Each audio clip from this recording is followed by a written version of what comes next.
Before we begin, I'd like to acknowledge the Wadi Wadi people who are the traditional custodians of the land we're recording on today, and pay our respects to elders past and present of the Dharawal Nation.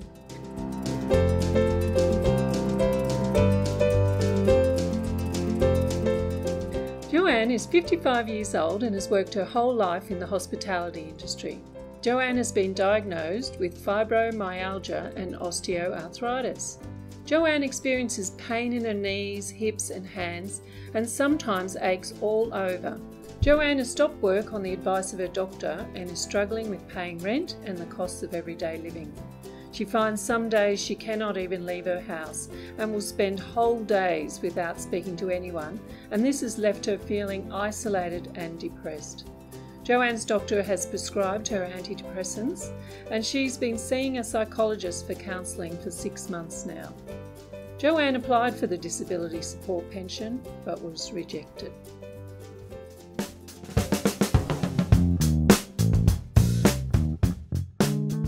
Welcome to Law for Community Workers on the Go, a series of podcasts designed specifically for community workers, health workers and anyone else who works to support people in their community. This series is brought to you by the Community Legal Education team here at Legal Aid New South Wales, and our aim is to help you help your clients. So tune in whenever you can, in the car, on the train, at the gym, cooking dinner, basically wherever you already listen to podcasts. So we hope you enjoyed today's episode and that you learned something new and interesting.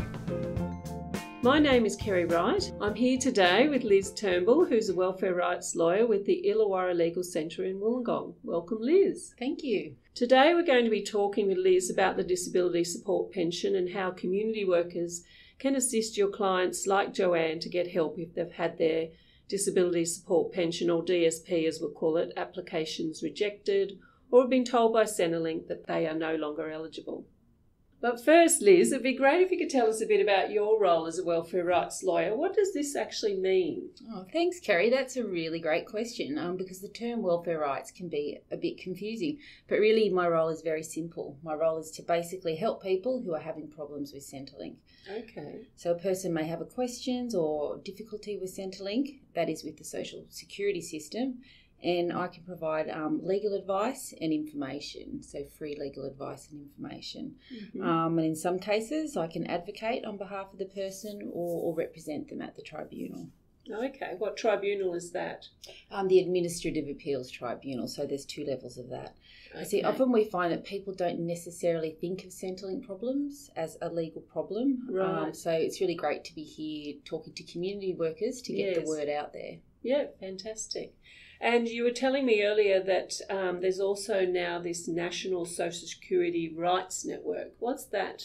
Okay, so that's actually our peak organisation. So around Australia there are 16 community legal centres that all do social security law and help people with Centrelink problems. So this network is our peak organisation and they do kind of a range of things on behalf of all the member centres. So they provide information and education like fact sheets and webinars, and they've got a great website. They do research projects and we do policy work, so writing submissions and lobbying government. So they're really able to use the experience of the member centres, of their clients and the communities to drive their policy work.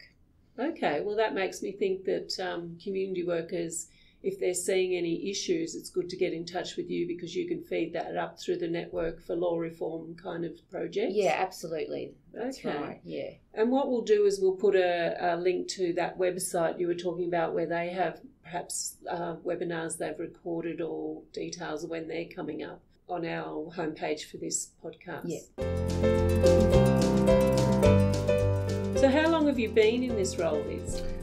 Oh, well over 10 years now, actually. Okay, well, that's excellent. So, yeah, I've got a background in social work and law, and I do this role part-time, and as many people do, balance that with parenting responsibilities as well, and I'm in a job share.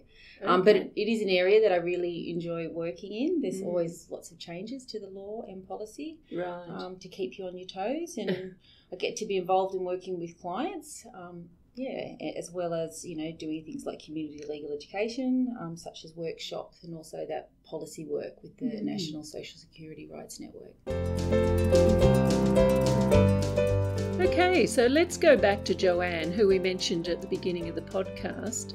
Liz has told me that their legal advice services are increasingly dominated by clients in a situation like Joanne. Let's hear why. If we go back to the 1st of January 2012, new impairment tables came into force. These tables resulted in an increase in the number of people being rejected. For example, in 2010, just over 35% of new claims were rejected. But by 2016, we're looking at about 75% of new claims being rejected. That's huge. Yes, that's a huge jump. As well as that, there's also been an increase in the number of people who are already on the disability support pension who are being reviewed. So that they might be reviewed and their payment might be getting cancelled. Basically, we're having a situation where there's more people being rejected, and there's also people who are already getting payments being cancelled because of these new rules. So that 75% includes those people as well, or just the No, initial... that's all new claimants. Oh, right. In this episode, we're focusing on the medical criteria to qualify for the DSP. Be aware that there are also non-medical criteria that needs to be met. These are around age, residence, income and asset. There are links on the podcast homepage to find out more about these. But now, let's hear from Liz about the medical criteria. Basically, a person's medical conditions need to be permanent and they need to be given at least 20 points under the impairment tables. A person's health problems must stop them from working for 15 hours per week or more, or retraining for at least the next 2 years. A person must also have completed a program of support unless they're exempt from that requirement. A lot of people don't even get past that first hurdle about whether their condition is permanent. And it's not that kind of common sense idea of permanent that we might use. There's quite a particular meaning under Centrelink law. So to be permanent, the condition needs to be fully diagnosed, treated and stabilised, and unlikely to get better with or without treatment over the next 2 years. Diagnosis is a common issue that we see, so people's condition hasn't been properly diagnosed at the time that their claim is lodged. And one of the big issues there is for people that have mental health conditions. Under the rules, a diagnosis has to be either made by a psychiatrist or a clinical psychologist. Okay. So often we're talking to clients and they're like, we've been seeing a psychologist, but it turns out that it's a registered psychologist and not a clinical psychologist. Oh, right. It gets a bit tricky, and even though that it might be a fantastic counsellor and doing a great job with counselling and treatment, yes. for the purpose of the Centrelink law, that diagnosis needs to have been made by the clinical psychologist with a GP or a psychiatrist. So it almost sounds like people need to get advice before they apply for DSP, just to make sure they've got it all bundled together. And I think so, and I often do get, contact by community workers asking me those questions, around what the criteria are. Because often we'll find people go, okay, I've got my diagnosis, and then they go back and then they find out what the next criteria is. Yes. So I think it's good if people can understand what all the criteria are yes. when they're starting.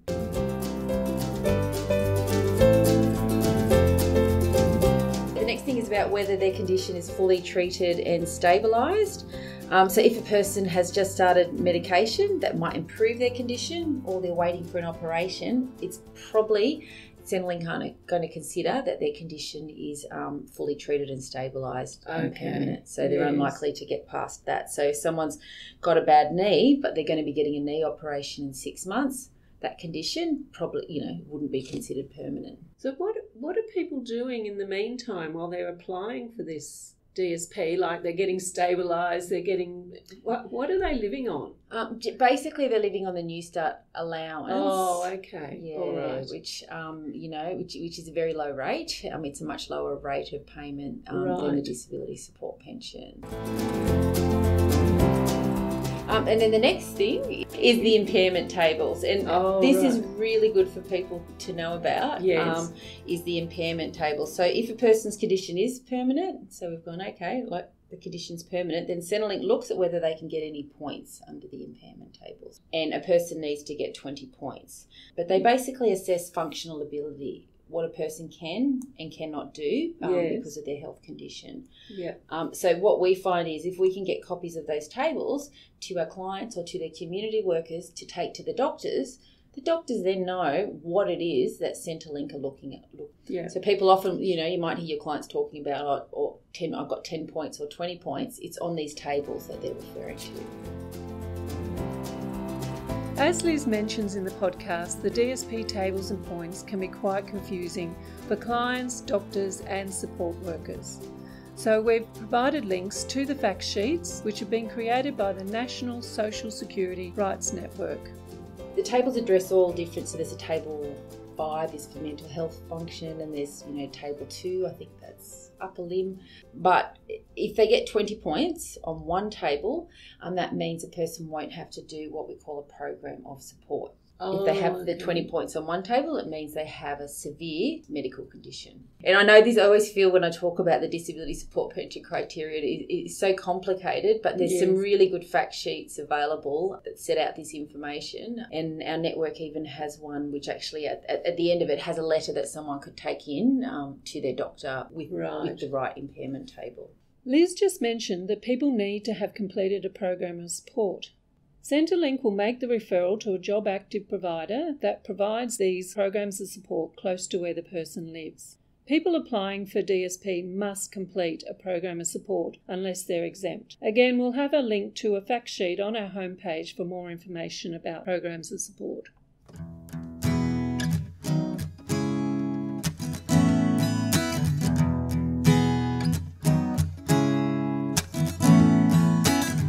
A person needs to have been with the program of support for 18 months of the 3 years before the claim is made. So at least half of that time, 3 years prior to the claim being made. Yeah. Okay. Unless they're exempt from it. So it is quite hard to get, but the medical conditions mean they can't improve their capacity to work, then you might be exempt from having to do the program of support, but we don't really see that happening. I mean, I had one client and she had 40 points across all the different tables, a range of conditions that were complicated, and she had to wait out the 18 months on the program before qualifying. Program of support is there to show that, look, this person does have some medical conditions, but, they've tried to get them into work, they've been with the program, and they're unable to. My next question was, does it take long to get the DSP? Well, this is funny because when I was looking it up to come and talk to you today, the official statistics are that it takes on average around 40 days for a decision. And I suspect that is because many claims are rejected early in the process. Yes. But my experience is that, it can take up to 6 months for the first decision. And then if someone's appealing, I mean, I've had clients where it's been rejected, they've gone through the appeal process for a few levels of the appeal process, and it's taken 2 years. Having said that, if you are successful at the end of the 2 years, you will get the back pay from that earlier period. So if they're on New Start, they'll get some sort of gap. The difference between the New Start. Well, one thing we do find is that when people are in that period, have claimed disability support pension, and they're on New Start, or even if they haven't claimed it, they try and get exemptions from having to go along to their employment service provider. And we suggest they don't do that. And that's because if they get an exemption, it means they're not doing that program of support. Yeah. So people go, I'll take in a medical certificate. I don't have to go to my appointments with my job network provider. But actually that means they're not doing the program of support. So is that because people don't understand that program? Oh, yeah, absolutely. And I see clients who have been like, well, I would have been going to the appointments. No one told me. I thought I could just put in the medical certificates, Just to clarify what Liz has just been talking about, as we've said, to get the DSP you must complete a program of support. So it's important that people fully participate in their mutual obligation program with their job active provider. Seeking exemptions from participating by providing medical certificates will mean they haven't been doing a program of support under Centrelink guidelines.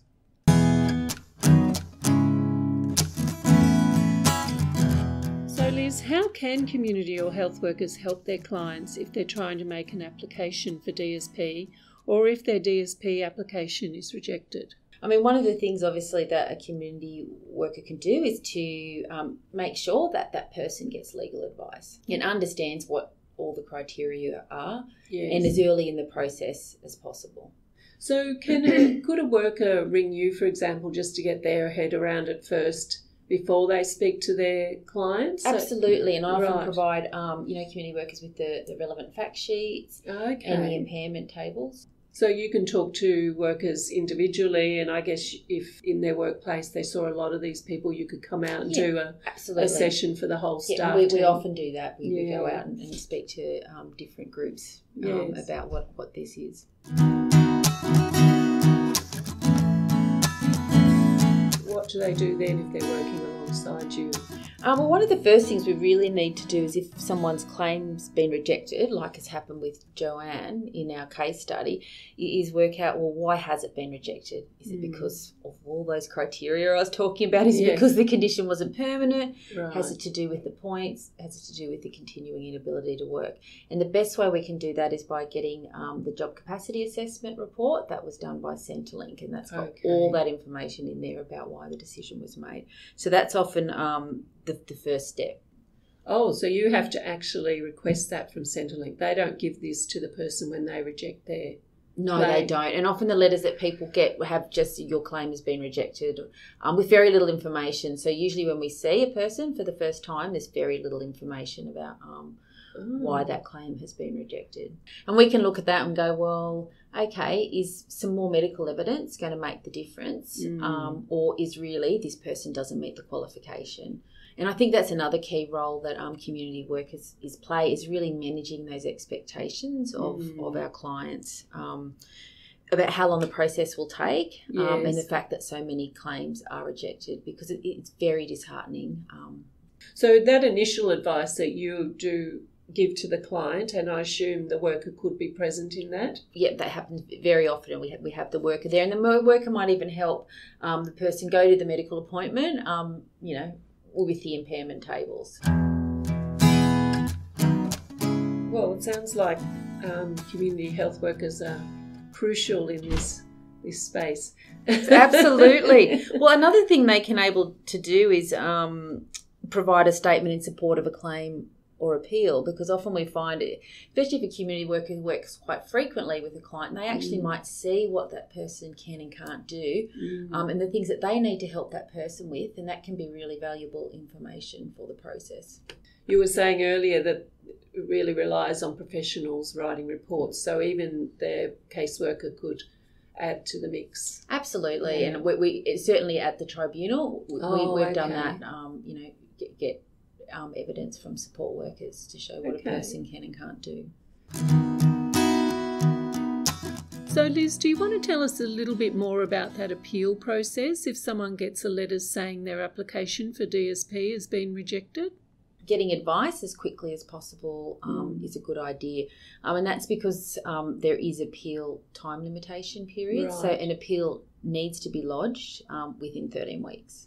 Lodging an appeal is simple as just calling up Centrelink or going into an office and saying, I want to appeal. Right. It doesn't cost a person anything. It's you can't get into trouble for it. No. But an appeal is unlikely to be successful usually unless there is some new evidence to put in with it, some new medical evidence. And that is really where we can get involved in trying to help that person get that evidence. And so that's the first level appeal. That's to a Centrelink authorised review officer. And then if you're unsuccessful there, then a person can appeal to the Administrative Appeals Tribunal. And there's 2 levels of appeal there. And does that cost anything? That doesn't cost anything. Right. And, the tribunal members have to use the same law and policy as Centrelink, but they're independent of Centrelink. So Liz, do people need to have a lawyer with them when they go to the tribunal? Yeah, well, the tribunal is really set up so people can represent themselves. It's quite informal. Right. Usually there aren't any Centrelink lawyers involved at that first level of appeal at the tribunal. But we often do go along to help people if we think that they need that extra support. Liz also clarified that it is possible to attend the tribunal hearings by telephone, which is great for people living in regional areas.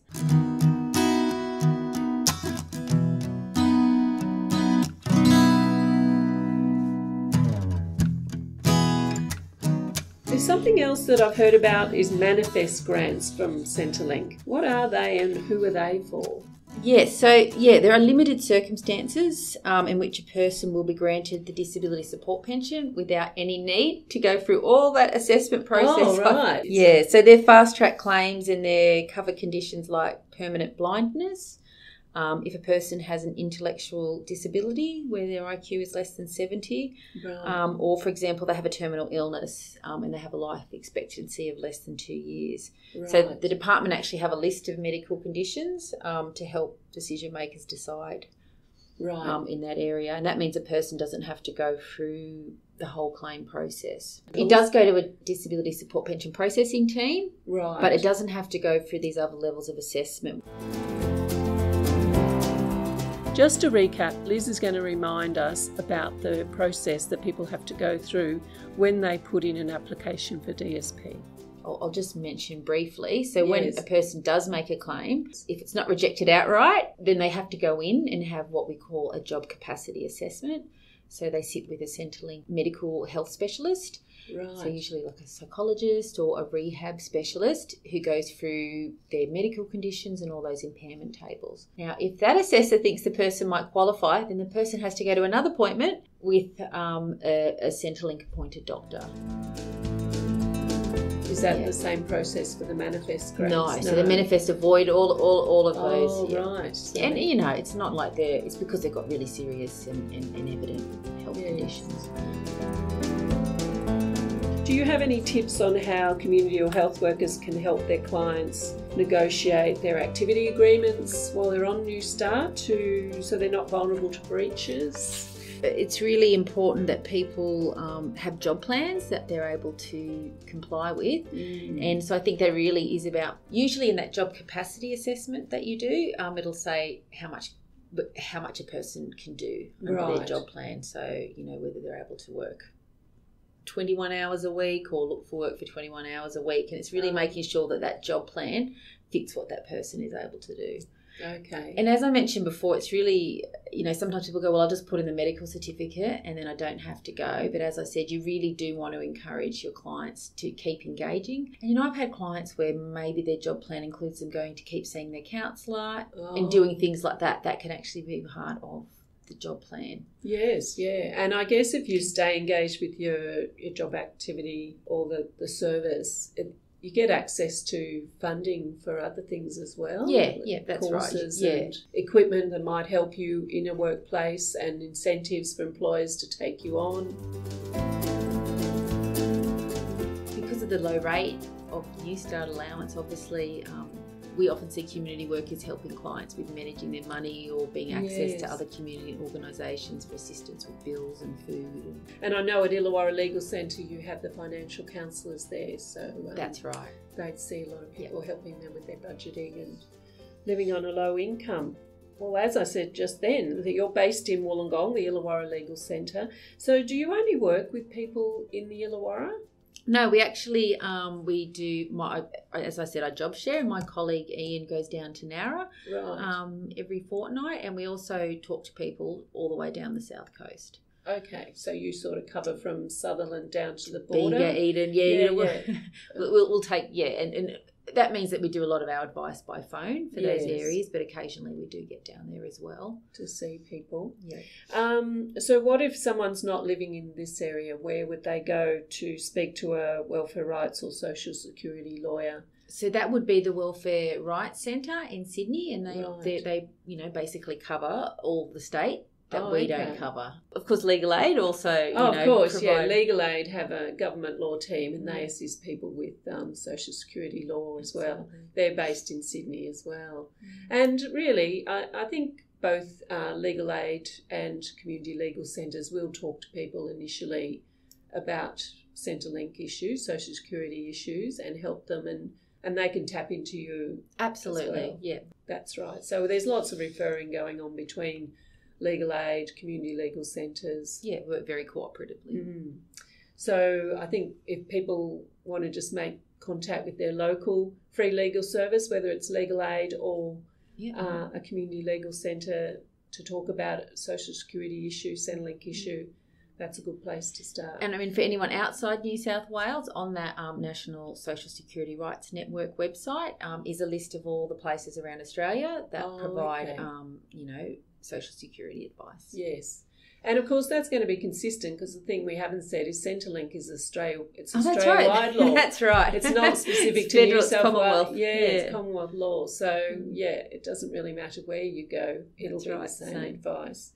But, of course, your local services will know who's your local players in town, because all their job active providers are different services. And that's correct. And one thing we have is we also have, here in the Illawarra, good relationships with the local Centrelink offices. And we do have direct phone lines. So when we call up to find out something about, a client, we don't have the long waiting times. Oh, that's good to know. So you've negotiated that with the local Centrelink office. That's right. A direct number. Yes. Oh, well, even better reason to call you. You've got the bat phone. We've got the bat phone. You can get directly through. Something I will mention is, if people aren't sure where their local free legal service is, Law Access is always a good place to start. The people there will know the phone numbers. And we'll have the number for Law Access on the page for this podcast. Okay, so finally, Liz, as you know, this podcast is for community workers. So what would you say are your one or two key messages you'd like to leave with them if they have a client who needs help with getting or keeping their disability support pension? The two key things. One is, as I mentioned before, that really managing the client's expectations around how difficult it is to get the disability support pension, and kind of how long the process is. Yes. I think the other thing is making sure that person gets some legal advice about their particular case, to find out what they might need, or maybe the fact that the person isn't going to meet the qualification criteria. No, I am really pleased to be here. As I said before, really value the relationships that I have with community and health workers, and how we're able to work together, to achieve good outcomes for clients. Well, thanks very much, Liz, and thanks everyone for listening, and we'll say bye for now.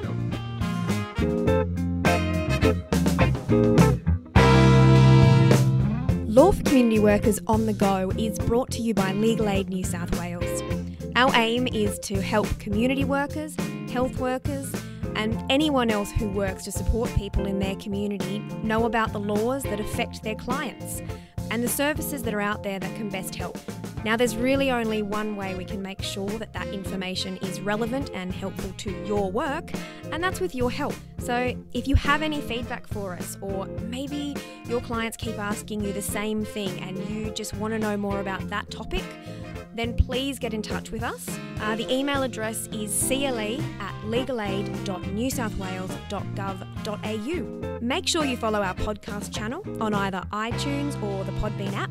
And if you haven't already, be sure to subscribe to our Law for Community Worker alerts to find out what webinars and podcasts are coming up. You can subscribe to our alerts by going to the Legal Aid New South Wales website, hitting the tab News and Media, and then just follow the links. Until next time, thanks again from the CLE branch here at Legal Aid New South Wales.